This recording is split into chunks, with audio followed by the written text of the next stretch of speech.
आज के इस डार्क डीप डाइव में हम एक ऐसी खौफनाक कहानी के अंदर जाने वाले हैं जो आपको सच में अंदर तक हिला कर रख देगी। चलिए एक सीन इमेजिन करते हैं। रात के 2:04 बज रहे हैं। बाहर बहुत तेज बारिश हो रही है और पूरे हॉस्टल में एक अजीब सा सन्नाटा पसरा हुआ है। हमारी इस थ्रिलर कहानी की शुरुआत होती है रोहन नाम के एक अकेले इंजीनियरिंग स्टूडेंट से। उसकी आंखें थकान से बिल्कुल भारी हो चुकी हैं। वो अपने बेड पर बैठा बस कोडिंग कर रहा है। उसका पूरा ध्यान अपनी लैपटॉप स्क्रीन पर है कि तभी अचानक से उसके लैपटॉप पर एक अननोन डिजिटल नोटिफिकेशन पॉपअप होता है। एक ऐसा रहस्यमयी इनविटेशन जिसने बस अगले ही पल उसकी पूरी जिंदगी को एक डरावने सपने में बदल दिया। अचानक से रोहन के लैपटॉप की स्क्रीन पूरी तरह से ब्लैक हो जाती है और उस घुप अंधेरे में धीरे धीरे एक मैसेज टाइप होने लगता है। क्या तुम सच देखना चाहते हो? सोचिए इस मैसेज की इंटेंसिटी कितनी रोंगटे खड़े कर देने वाली होगी। बिना किसी वार्निंग के आधी रात को किसी अनजान सोर्स से आए नोटिफिकेशन किसी भी आम इंसान के होश उड़ा देने के लिए काफी है ना? ये बिल्कुल किसी साइकोलॉजिकल हॉरर मूवी की परफेक्ट ओपनिंग जैसा है जो आपको सीधा इस सस्पेंसफुल और डार्क एटमॉस्फेयर के एकदम बीचों बीच खींच लेता है। ओके, तो चलिए अब इसमें थोड़ा और डीप डाइव करते हैं। जैसे ही रोहन का सिस्टम इस अजीब से चैट रूम से कनेक्ट होता है, स्क्रीन पर एक डार्क सा इंटरफेस उभर कर आता है जिसके ठीक बीच में लाल रंग से लिखा था welcome to black room. Dark web के उस अंधेरे में पहले से ही कुछ अनोनिमस यूजर्स रोहन का इंतजार कर रहे थे। उनके नाम थे shadow 99, dead soul, lucifer.exe, no face और पांचवा यूजर खुद रोहन। ये पूरा सेटअप इतना हॉन्टिंग है ना कि उस कमरे की वो नर्वस एनर्जी आप सच में महसूस कर सकते हैं। इस नए प्लेयर को देखकर चैट रूम में बातचीत शुरू हो जाती है। रोहन बुरी तरह डर कर टाइप करता है, ये क्या है? कुछ सेकंड तक एक भयावह सन्नाटा छा जाता है और फिर lucifer.exe एक रिप्लाई करता है, यहाँ सिर्फ सच सर्वाइव करता है। अब देखिए, सबसे अहम बात यहाँ ये है कि ये कोई आम इंटरनेट चैट रूम बिल्कुल नहीं है। इस भारी इमोशनल वार्निंग से ये साफ इशारा मिल रहा था कि इस जगह पर एक बहुत ही डार्क सुपरनैचुरल जस्टिस काम कर रहा है। यहाँ झूठ बोलने वालों के लिए कोई जगह नहीं थी। और उसके तुरंत बाद स्क्रीन ब्लिंक होती है और एक काउंटडाउन टाइमर शुरू हो जाता है। 5 मिनट, 3 मिनट, और उसके साथ ही सामने आता है रोहन का सबसे पहला और डरावना टास्क। उसे ऑर्डर दिया जाता है कि वो हॉस्टल के रूम 309 में जाए। अब मैं आपको बता दूं, ये कोई मामूली कमरा नहीं है। ये वो जगह है जो पिछले 2 साल से परमानेंटली सील कर दी गई थी क्योंकि वहां एक स्टूडेंट ने ट्रैजिक तरीके से सुसाइड किया था। और अब टाइमर बहुत तेजी से 0 की तरफ बढ़ रहा था।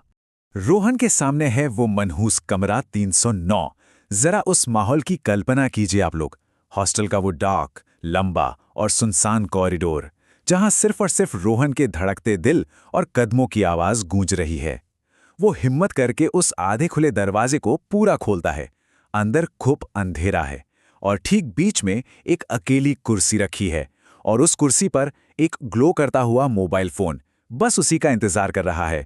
जैसे ही रोहन कांपते हाथों से उस फोन के पास पहुंचता है, वो अपने आप ऑन हो जाता है और उस पर एक ऐसी शॉकिंग वीडियो प्ले होने लगती है जिसे देखकर रोहन की सांसें ही अटक जाती हैं। उस वीडियो में कोई और नहीं बल्कि खुद रोहन दिखाई दे रहा है। वो पूरी तरह पैनिक में है और कैमरे पर चिल्ला रहा है, ये एक्सीडेंट मेरी गलती नहीं थी। ये एक ऐसा मोमेंट है जहां इस कहानी में एक बहुत बड़ा मोड़ आता है।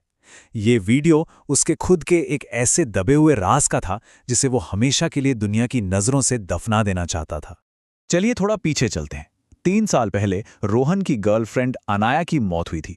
ऑफिशियल रिकॉर्ड्स क्या कहते हैं? यही कि वो एक बहुत ही दर्दनाक सड़क दुर्घटना थी जिसमें उसकी जान चली गई। लेकिन छिपा हुआ सच क्या था? असलियत ये थी कि उस ट्रक की टक्कर से ठीक पहले उस रात सड़क पर उन दोनों के बीच एक बहुत ही कड़वी और इमोशनल लड़ाई हुई थी। और इस बात का गिल्ट, ये भारी बोझ रोहन पिछले 3 सालों से अपने सीने में दबाकर जी रहा था। खैर, रोहन भागकर वापस अपने कमरे में आता है। उसकी सांसें अभी भी बहुत तेज चल रही हैं, लेकिन ब्लैक रूम रुकने वाला नहीं था। नो फेस नाम का यूजर उसे उसका दूसरा चिलिंग टास्क देता है। रात के 3 बज रहे हैं और अब उसे शहर के बाहर एक ऐसी जगह जाना है जिसका नाम सुनकर ही किसी की भी रूह कांप जाए। एक वीरान, खंडहर बन चुका अस्पताल, एक ऐसी जगह जिसके बेसमेंट की दीवारों पर आज भी पुराने खून के निशान बिल्कुल ताज़ा लगते हैं। अब यहाँ पर जो सबसे इंटरेस्टिंग और डरावनी चीज़ सामने आती है वो ये है कि रोहन इस अस्पताल के पिच ब्लैक बेसमेंट में उतरता है। पूरा तहखाना पुरानी धूल खाती मेडिकल फाइल से भरा पड़ा है। वो अपने फ़ोन की फ्लैशलाइट में एक पुरानी फाइल उठाता है और उस पर जो नाम लिखा था ना वो उसके होश उड़ा देता है। मरीज अनाया शर्मा। उस खौफ और सस्पेंस के लेवल को इमेजिन कीजिए आप लोग। वो बुरी तरह कांपते हाथों से उस मेडिकल फाइल को खोलता है और उसके अंदर लिखा एक छोटा सा वाक्य उसकी पूरी दुनिया को उलट-पलट कर रख देता है। उसमें लिखा था, मरीज दुर्घटना में बच गई थी। जी हां, वो भयंकर एक्सीडेंट जिसे रोहन इतने सालों से मौत का कारण समझ रहा था, असल में अनाया उस टक्कर में बच गई थी। ये एक ऐसी इम्पॉसिबल सच्चाई थी जो आज तक रोहन के जहन में कभी आई ही नहीं थी। लेकिन फिर यहां पर एक बहुत ही डिस्टर्बिंग सवाल खड़ा हो जाता है ना। अगर अनाया उस रात एक्सीडेंट में बच गई थी तो आखिर उसकी मौत हुई कैसे? और जैसे ही ये सवाल रोहन के दिमाग में आता है, अचानक पीछे उस घने अंधेरे से एक आवाज गूंजती है, हाँ रोहन, मैं बच गई थी।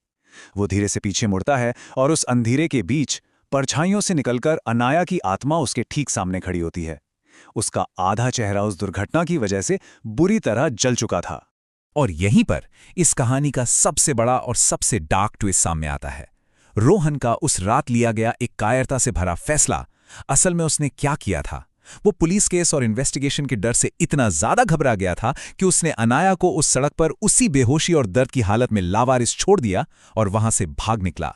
और इसका नतीजा क्या हुआ? अस्पताल पहुंचने से पहले ही तड़पकर अनाया ने वहीं दम तोड़ दिया। उसकी मौत का असली गुनहगार वो ट्रक नहीं, बल्कि रोहन का डर और उसकी कायरता थी। इस भयानक सच के बाहर आते ही चैटरूम का पूरा डायनामिक अचानक से शिफ्ट हो जाता है। रोहन की लैपटॉप स्क्रीन पर एक नया मैसेज फ्लैश करता है। सारे पुराने अनोनिमस यूजर्स जो पहले वहां थे, shadow 99, dead soul, no face, वो सब अचानक वहां से गायब हो चुके हैं। स्क्रीन पर अब सिर्फ और सिर्फ एक ही यूजर बचा है, अनाया।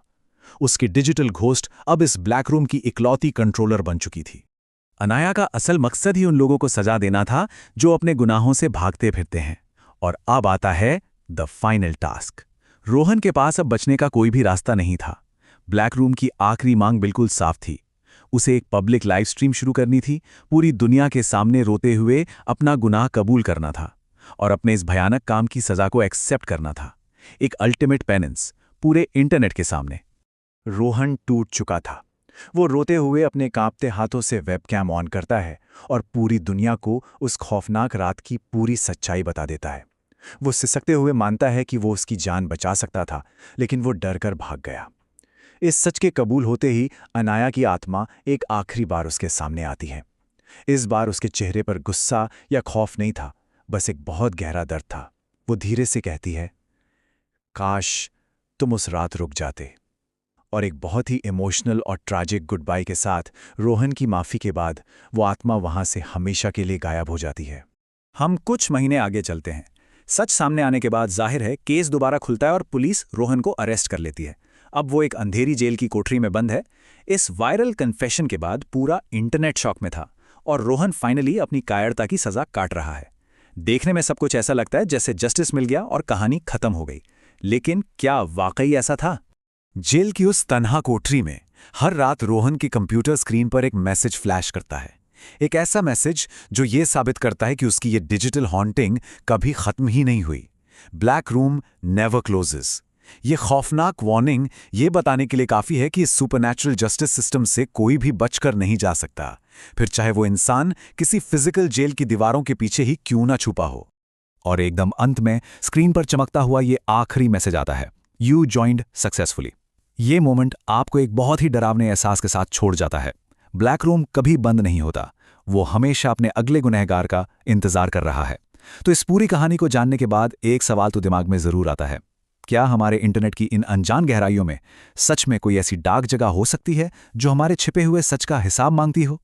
सोचिएगा जरूर इस बारे में।